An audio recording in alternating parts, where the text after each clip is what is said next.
दोस्तों short time में मिली हुई सफलता का लंबे समय तक का कोई रोल नहीं रहता, इसीलिए संघर्ष ही हमारे जीवन की असली पहचान है। और संघर्षों से मिली हुई सफलता और मानवता हमारे जीवन में हर वक्त काम आती है। इसीलिए हम लोग भी तैयार होकर के अपने संघर्षों को आगे बढ़ाने के लिए निकल लेते हैं उस कर्म भूमि पर, जिसे जिम कहा जाता है। और जिम कर जहाँ पहुँचने के बाद में हमें मजबूत करने हैं अपने कंधे, क्योंकि कंधे जितने मजबूत होते हैं आप दूसरों को सहारा दे सकते हैं।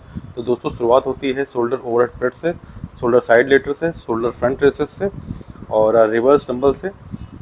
उसके बाद हमने शोल्डर डंबल सर्व्स करके अपने शोल्डर के वर्कआउट को ख़त्म किया। फिर हमने लगाया ट्राइसेप्स की एक्सरसाइज को। ट्राइसेप्स में close grip bench, pulley push down, reverse push down करके हमने ट्राइसेप्स को अपने ख़त्म किया। फिर खाए अंडे, और अंडे खाने के बाद में हम घर आ गए। घर पे हमने पी चाय और फिर नहा धो करके हम तैयार हो गए अपने ऑफिस के लिए। फिर खाया हमने खाना और फाइनली तैयार होकर बैग उठाकर हम चल दिए अपने ऑफिस के लिए। इस पुल पे अक्सर जाम लगा होता है, आज जाम नहीं था। और ऑफिस पहुंचने के बाद में हम जुट गए अपने काम में, और काम करने के बाद में दोपहर में हमने खाए दाल और रोटी और अंडे। उसके बाद में फिर लग गए अपने पेंडिंग काम निपटाने में। पेंडिंग काम बहुत था। पेंडिंग काम निपटाने के बाद में हम आ गए एक पार्टी के पास में, थोड़ा सा माल डिस्पैच करवाना था। ये लेदर कंपनीज़ हैं। उसके बाद हम निकल जाते हैं शाम को घर के लिए। और रास्ते में खाए दोस्तों हमने 5 अंडे।